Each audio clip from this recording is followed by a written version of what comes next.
Bismillahirrahmanirrahim. Assalamualaikum warahmatullahi wabarakatuh. Kembali lagi kita dengan bahasan kali ini adalah nilai mutlak. Nilai mutlak adalah bab pertama dari matematika wajib kelas 10 ya. Nah, berarti untuk kalian yang baru mendengar nilai mutlak, apa sih nilai mutlak? Nilai mutlak adalah nilai yang menyatakan bilangan yang selalu positif, atau nilai mutlak juga digunakan untuk menyatakan jarak suatu bilangan ke titik 0. Jadi nilai mutlak dengan kata simpelnya, nilai mutlak adalah nilai yang pasti selalu positif.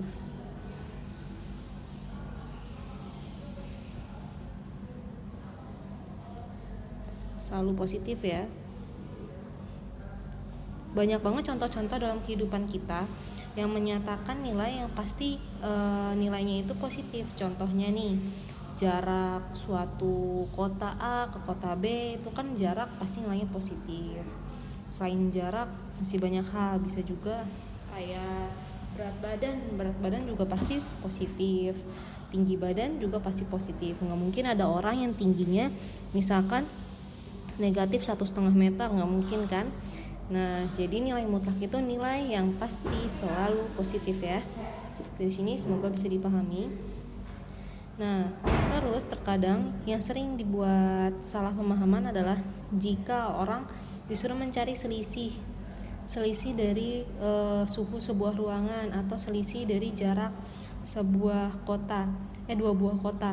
Nah, selisih itu juga suatu hal yang dinyatakan selalu dalam bilangan positif.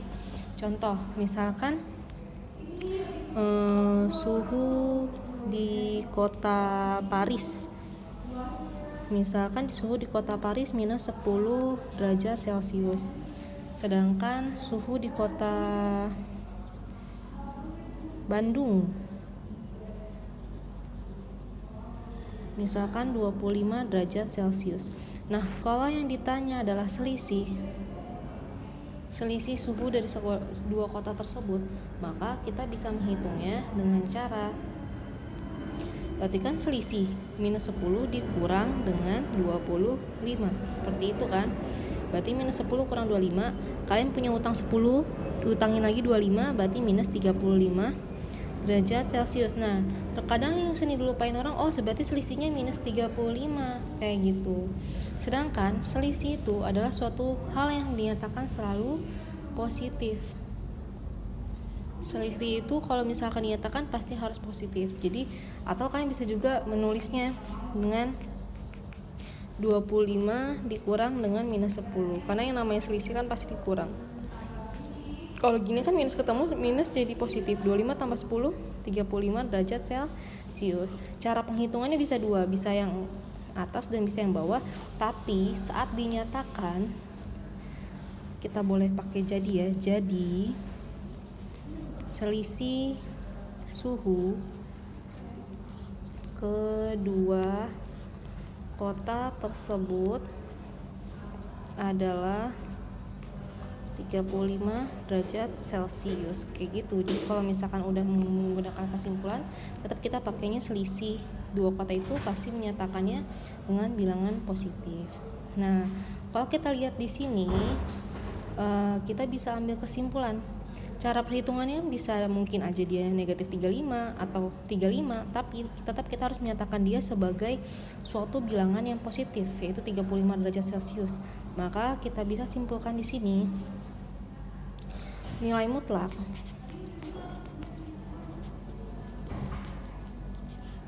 dari suatu bilangan real, kita misalkan X, bisa disimbolkan atau ditulis dengan bentuk seperti ini, mutlak X. Ini simbolnya ya. Nilai mutlak bilangan real X ditulis dengan garis lurus, dua garis lurus, tengahnya X. Ini yang perlu diperhatikan. Nah, nilai dari X sendiri, mutlak X sendiri, itu nilainya ada dua kemungkinan kayak yang tadi kita hitung. Dari suhu yang di atas, bisa jadi X-nya itu positif, bisa jadi X-nya itu asalnya negatif. Yang penting setelah dimutlakkan, semua bilangan mau dia positif kayak negatif kayak awalnya semua jadi positif kalau udah ada tanda mutlak ini. Udah ada tanda mutlak ini. Jadi untuk X ini untuk yang positif atau X lebih dari sama dengan 0, dan yang negatif untuk X-nya yang pasti kurang dari 0 kayak gitu. Jadi definisi mutlak seperti ini ya. Contoh, kita contoh soal.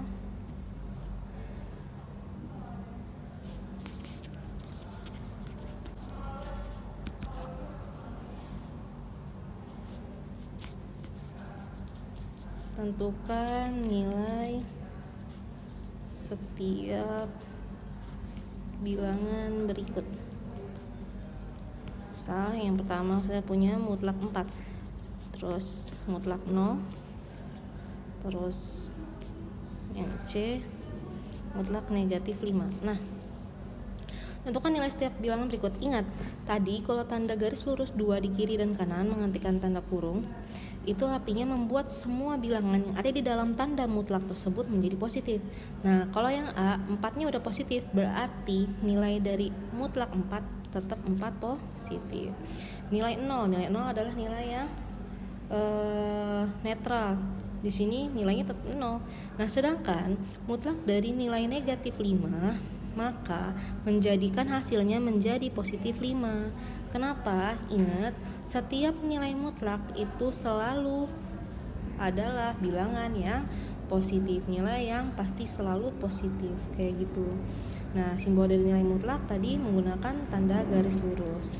Semoga sampai sini bisa dipahami ya. Terus kita coba contoh yang lain. Contoh nomor 2. Tentukan hasil setiap operasi berikut.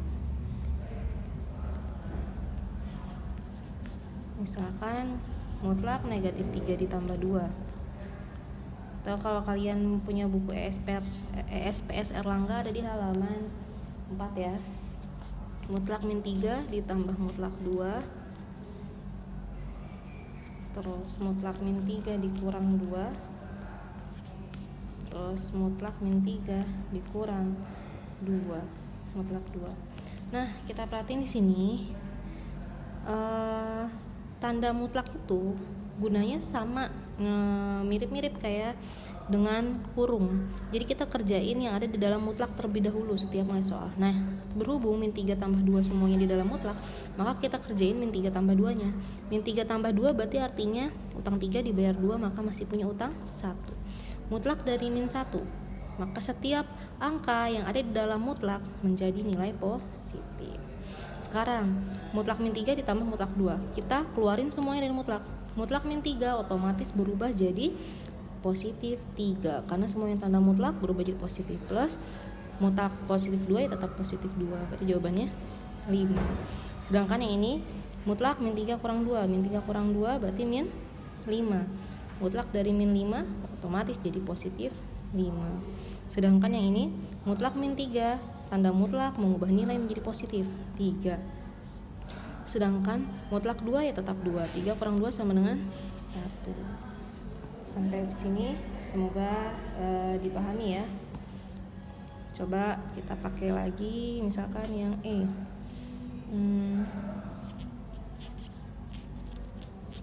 Nah, ini udah mulai kelihatan nih. Kita menggunakan prioritas ya. Nanti yang mana dulu yang kerjain. Tambah 9. Mutlaknya di sini. Nah, coba untuk yang E, ada 6 dikurang 2. Kalau misalkan nggak ada tanda kayak gini, berarti sebenarnya ada tanda kali ya. Dikali mutlak 5 dikurang 9, maka yang dikerjakan pertama kali yang mana? Jelas banget yang dikerjakan pertama kali adalah yang dalam mutlak, karena jelas tadi saya bilang tanda mutlak itu seperti tanda kurung, tanda-tanda yang harus diprioritaskan untuk dikerjakan dalam suatu operasi. Nah, kita punya 6 dikurang 2 dikalikan dengan 5 kurang 9 itu kan adalah minus 4. Sampai sini belum selesai ya. 6 dikurang 2. Nah, minus 4-nya bisa kita keluarin dari mutlak. Yang namanya mutlak mengubah nilai jadi positif 4. Berarti jawabannya 6, 2 kali 4, 8. 6 kurang 8 adalah minus 2. Seperti itu ya. Terus yang F. Nah, kalau kayak gini gimana nih? Ada nilai dalam kurung di dalam mutlak, otomatis yang paling dahulu kita kerjakan adalah dalam kurung yang di dalam, yang terdalam. Berarti ini dulu yang kita kerjain. 6 kurang 8 berapa? Minus 2 kan? Berarti kita punya minus 2 kuadrat ditambah 9. Kita hitung dulu. Minus 2 kuadratnya berapa? Min 2 kali 2. Min 2 kali min 2 berarti positif 4 tambah 9. Ada perkalian, ada pertambahan. Kerjain yang perkalian dulu ya, jelas. Min 3 kali 4, min 12 ditambah 9 sama dengan negatif 3. Gitu ya. Semoga bisa dipahami sampai sini. Tadi sudah sempat saya bilang nilai mutlak itu digunakan untuk menghitung jarak, selisih, pokoknya suatu hal yang bernilai positif. Coba kita contoh suatu soal yang menghitung jarak. Coba yang ketiga, tentukan jarak titik A dan B berikut dengan koordinat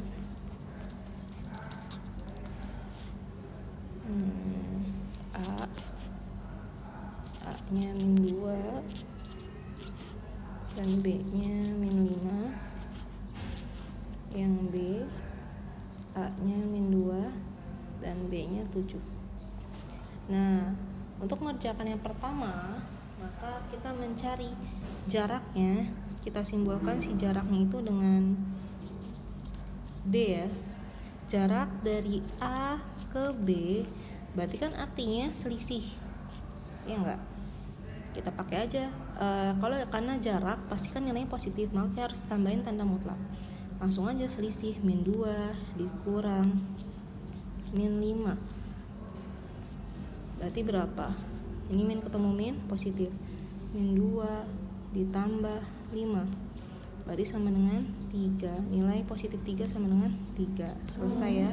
Sedangkan yang B, jarak dari A menuju B mutlak min 2 dikurang 7 sama dengan min 9. Berarti jaraknya adalah 9 positif. Ingat, tanda mutlak mengubah min 9 menjadi positif 9. Seperti itu ya.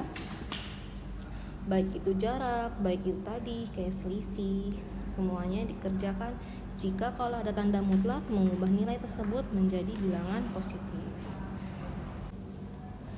Ya, kita lanjut. Sekarang kita masuk ke fungsi nilai mutlak. Setelah kalian mengetahui tentang pengertian nilai mutlak tadi, kita masuk ke bentuk fungsi dari nilai mutlak yang paling sederhana.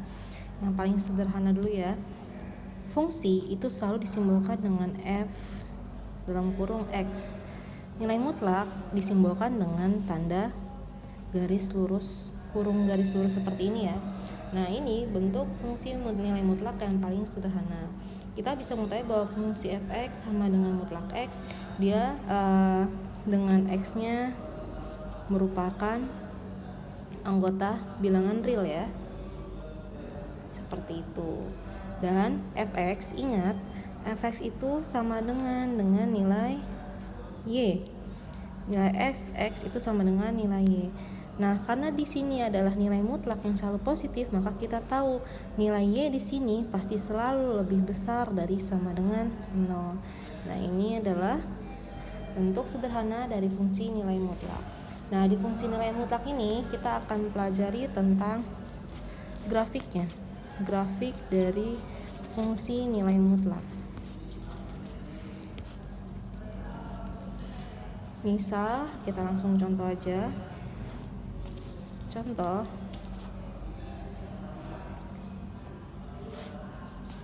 misalkan diketahui ada sebuah fungsi fx sama dengan mutlak X aja kali ya, atau mutlak X tambah 2. Gambarlah grafiknya. Sebenarnya kita waktu itu kan sempat bahas juga cara menggambar grafik dalam fungsi eksponen. Nah, caranya mirip-mirip sama seperti itu. Kita misalkan X-nya, terus kita hitung Fx-nya, kita tentukan titik koordinatnya. Nah, nilai X yang kita misalkan itu bisa dimulai dari bilangan bulat negatif, karena biar kelihatan bentuk grafiknya. Boleh dimulai dari min 2, boleh dimulai dari min 1, dan seterusnya. Coba kalau kita mulai dari min 1 aja, terus nanti habis min 1 kan berarti 0 berurutan, terus 1 dan 2, kita pakai 4 aja. Maka Fx-nya kalau kita masukin fungsi, berarti min 1 ditambah 2, maka hasilnya mutlak dari negatif 1 menjadi positif. Ya enggak? Nilai mutlak mengubah suatu bilangan menjadi positif, maka negatif 1 berubah jadi 1. 1 tambah 2 sama dengan 3. Kita ulangi di sini. Maka jadi 1 tambah 2 sama dengan 3, kayak gitu. Berarti kita punya titik koordinatnya adalah di sebelah sini, X-nya min 1, dan hasil Fx itu sama dengan Y ya, 3. Lanjut, kita masukin lagi X-nya 0, 0 tambah 2. Yang namanya 0, mutlaknya tetap 0 tambah 2 ya, 2. Berarti ini 0,2. Terus yang ini 1 ditambah 2. Mutlak 1 ya 1 tambah 2 sama dengan 3. Terus mutlak 2 tambah 2, berarti tetap 2 tambah 2 sama dengan 4. Ini titiknya berarti 1,3, dan yang ini adalah 2,4. Udah, kita udah punya titik koordinat kartesiusnya. Maka sekarang tugas kita tinggal menggambar langkah terakhirnya. Ingat, yang horizontal itu sumbu X, yang atas sumbu Y. Sumbu X negatif ada di sebelah kiri. X negatifnya cuman dimulai dari min 1. Ini min 1, ini 0. Terus di sini ada 1 dan 2. Sedangkan nilai Y-nya ada 3, 2, 3, 4. Berarti kita bikin aja di sini 2, 3, 4. Ya udah, kita hubungkan. Yang pertama min 1,3, berarti min 1 garis putus-putus sampai 3, di sini titiknya. Terus 0,2, pada saat X-nya 0, Y-nya 2, di sini tepat. Terus saat X-nya 1, Y-nya 3. Berarti kita gambar garis putus-putus di sini. Terus saat X-nya 2, Y-nya 4. Kita gambar garis putus-putus di sini. Nah, berarti bentuk fungsi nilai mutlaknya adalah seperti ini. Gabungin semua seperti itu ya. Ini adalah grafik nilai mutlak dari Fx sama dengan mutlak X ditambah 2. Sampai sini semoga dipahami cara menggambar grafik dari fungsi nilai mutlak. Sekian pembahasan kita untuk hari ini. Kurang lebihnya mohon maaf jika ada kesalahan kata, penulisan maupun penjelasan. Wassalamualaikum warahmatullahi wabarakatuh.